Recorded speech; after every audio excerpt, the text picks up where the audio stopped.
The iPhone 15 Pro Max came out just over 6 months ago, and I've been using this thing every day. It goes with me everywhere, and it has got to be my most used piece of tech.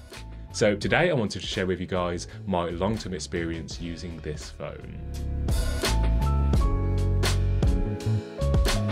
What's up guys, my name is Jack, I make tech videos, and let's start first with the design. For me, I'd say that this is my favourite of the recent iPhones. I do prefer the more sort of boxier shape with the flat sides. I just find it easier to hold. But with this design, they did round off and curve the edges into the glass slightly, making it more comfortable in the hand. The 15 Pros came with a new matte titanium finish, which looks great, and I really like the brushed metal rails. They are a lot less fingerprinty. I went for the new colour this time, the natural titanium, and no regrets there. I do usually go for just like the black or white, but I decided to change it up this time. And yeah, I just really like this sort of industrial look to it, and it kind of reminds me of the old titanium MacBook Pros. The phone is looking pretty good after 6 months. I do just have like a teeny tiny little nick in the back glass if you really look for it. I have no idea how I did that, but otherwise it is still looking as good as new. I do actually keep it in a case most of the time. Someone once commented on a video saying like, why don't any YouTubers use a phone case? I do, I just take it out of the case when I'm making a video unless it's like, actually relevant. And I actually made a video not long ago about some of my favourite MagSafe cases and accessories, so I will link that in the description if you want to check it out. With this design, we also got a new button. Apple replaced the mute switch on the Pros with the action button. And all these months later, I am a bit conflicted on it. Like, I love the idea of it. It is a customizable button which you can set up in the settings app with this like crazy UI interface. You can have it set a focus mode, open the camera, translate some speech, or build your own custom actions or automations in the Shortcuts app. I've actually linked it to a custom menu shortcut that I've built with a bunch of different options that I can choose from. It can be really powerful depending on how you use it. And I don't particularly miss the mute switch because I've had my phone on silent for about 10 years now. The problem with it is simply the placement. It is very hard to reach one-handed, especially here on the Pro Max. You've got to do like a bit of an awkward hand shuffle to press it. I think it would have made a lot more sense to have it under the volume buttons, or instead move it to the other side where it is closer to your thumb. And that would just make it a lot easier to reach and quicker to press. The 15 series also gave us USB-C. Apple finally moved over from Lightning, switching over to USB-C, which is much more widely adopted. Pretty much all of my other tech at this point uses it, so this has been a welcome change for me. I even bought the new USB-C case for my AirPods Pro, so I am basically done with Lightning. I can just bring one type of cable, and that just works with all of my tech.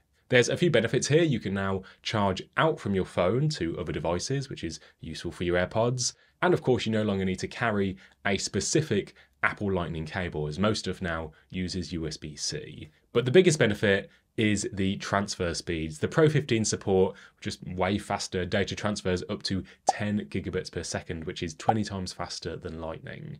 Now, we will get more into the cameras in a moment, but these are just getting so good now that I will just shoot bits of footage to use in my YouTube videos using the new ProRes log format, which lets the 15 Pros shoot in the absolute maximum quality with a nice flat color profile that you can grade later.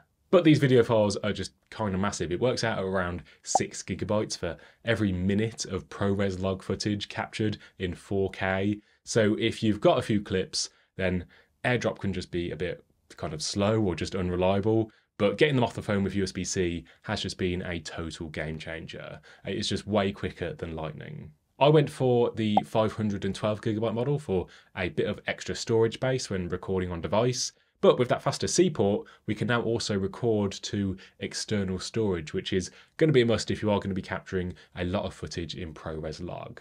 Another thing that is fast is just the phone itself. I've not had any performance problems. The A17 chip just blazes through whatever I throw at it. Everyday tasks like browsing the web, social media, switching between apps all feels nice and snappy as you'd expect. I like to use an app called Photomator to do some quick edits to my photos. It is one of my favourite apps. It has some very powerful tools for editing, and the 15 Pro Max has no trouble handling it, even when editing big raw files or batch editing a bunch of photos all at once. It is just a beast. The display is bright and beautiful with rich colours and text and details that are sharp. The 120Hz high refresh rate makes animations and navigating around the OS feel buttery smooth. There aren't any big changes here from the 14 Pro's display, but something that I have noticed is the screen is a lot less likely to dim when the phone is under a lot of stress or when you're out on a warm day. You'll probably notice that the screen brightness will dip when your phone gets warm to help it cool down, and that does still happen with the 15 Pro Max, but it just doesn't seem to happen anywhere near as much as with the last generation. Like before, we still have the dynamic island, and I really like how Apple uses the top part of the display to surface these pop-ups and live activities. It's gained a few features since it was first introduced, like some swipe gestures, and now more and more apps are supporting it with activities. I think that it is a really clever way to hide the cutouts for the front camera and the Face ID sensors by sort of merging and blurring the lines between the hardware and software into this new UI that is actually useful. It doesn't feel gimmicky or tacked on, and I still really like it. If they ever do find a way to get all of that hardware under the display, then I hope that they find a way to keep the dynamic island or at least include its functionality in some other way, because I do genuinely find it useful. So let's talk about the cameras, as this has got to be my most used feature. I take my phone everywhere with me, so this is the camera that I always have on me. And when I'm not working or making my YouTube videos, I love to travel and visit new places, and I take a lot of photos on my phone. You should see my iCloud storage, as a good chunk of it is just filled with my camera roll. These cameras are fast. It has multiple focal lengths with the triple camera setup. Colours pop while still looking natural, but I do still kind of like to edit my photos for a different look. And I will say that the iPhone does do a little bit too much over sharpening for my liking, so I kind of wish that we could dial that down a bit in camera.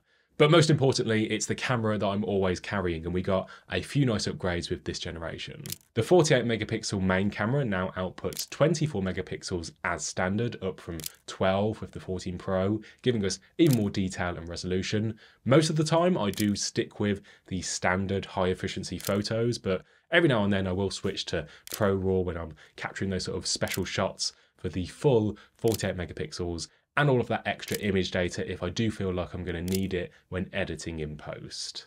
Portrait mode is on by default now when detecting a face or tapping to focus, so you can enable the background blur effect after taking a photo. And that's been a nice change, as it means that you don't have to switch into portrait mode and then lose out on capturing the live photo as before. You can capture both. And yeah, it's just easier when someone else is taking a photo of you. There's no need for a whole song and dance switching camera modes. You can just shoot some photos and then choose how you want them to look later. Apple also added a few new crop factors to the main camera. So we have the 24mm 1x as standard, then a 28mm 1.2x, and a 35mm 1.5x, each getting a little bit closer to the subject. And when I first got this phone, I honestly thought that I would be using these all the time, but I have just kind of forgotten that they even exist. I do really like the look of the 35mm focal length though, so I am going to try and make myself use that a bit more often. I really like this new telephoto camera though. The 15 Pro kept the same 3x as before, but here on the Max we get a new 5x tele for getting even closer to those distant subjects. Apparently the folded glass design takes up a fair amount of space, so we only got it here on the Max. I love shooting with it, finding cool shapes and textures in buildings for when the main camera just won't cut it, and it does a really good job of stabilizing any hand movements. Even in video, you don't need a tripod or anything, you can just shoot handheld without any shaky video. Overall, I've just loved shooting with the cameras on the 15 Pro Max. Phone cameras are just getting better and better, and for a lot of people, their phone is probably going to be the best camera that they have. And I've just been consistently impressed with what I can shoot with this device. I love shooting with it on the go. It's super versatile with the different cameras and focal lengths, and I know I can rely on it when I need to get a quick shot. The only thing that is still missing for me, and I feel like I say this every year, is more manual controls in the native camera app. Apple's done a really great job building a really easy to use point and shoot camera app. But this is a pro phone, so I just really want to see more pro controls for things like setting shutter speed or white balance instead of having to rely on a third-party app. I just really want to see a pro camera app from Apple. Battery life has been pretty great for me. It lasts me all day and then some, and I rarely find myself needing a top-up day to day. But I do carry a power bank just in case. This is the Anker Maggo 10K, and this supports 15 watts of wireless charging using Qi 2, or you can also use it wired. And I just made a video all about this and the new 6.6K, so go check that out if you want to see how they compare and why I like them so much. I've just come back from a trip and these were just what I needed after long days of sort of shooting and exploring and navigating using maps. I could get a quick top up in the afternoons. Health-wise, I'm still at 100% capacity on this, which honestly surprised me, even after 6 months and over 200 cycles of mostly wireless charging. So yeah, let me know how yours is holding up in the comments. I average about 8 hours of screen on time a day, and yeah, I'm pretty pleased with the overall battery life. It is one of the main reasons why I go for the Max phone, along with the bigger screen. Many months later, and I am still very much in love with this phone, whether it's for some quick note taking or playing games on the go or, planning a trip while I'm backpacking through another country. I can rely on this to get the job done. It is fair to say that we have reached peak iPhone, with yearly upgrades getting smaller and less significant. And if you're still using a 14 or a 13 Pro and maybe you're coming to the end of a contract, then yeah, you might want to hang on just a few more months to get an even bigger upgrade at the end of the year. But for me, speaking personally, it was totally worth the upgrade. I'm a tech guy and I like having the latest and greatest. And for traveling, I want to have the best cameras on my phone. And I'm just consistently impressed by the photos and videos that I can capture on this device that I keep in my pocket. Hit the like button if you enjoyed the video. Let me know your thoughts on the 15 Pro after all of these months in the comments below. And if you want to see more tech videos from me, you can hit subscribe and the bell. Thanks so much for watching, and I'll see you in the next one.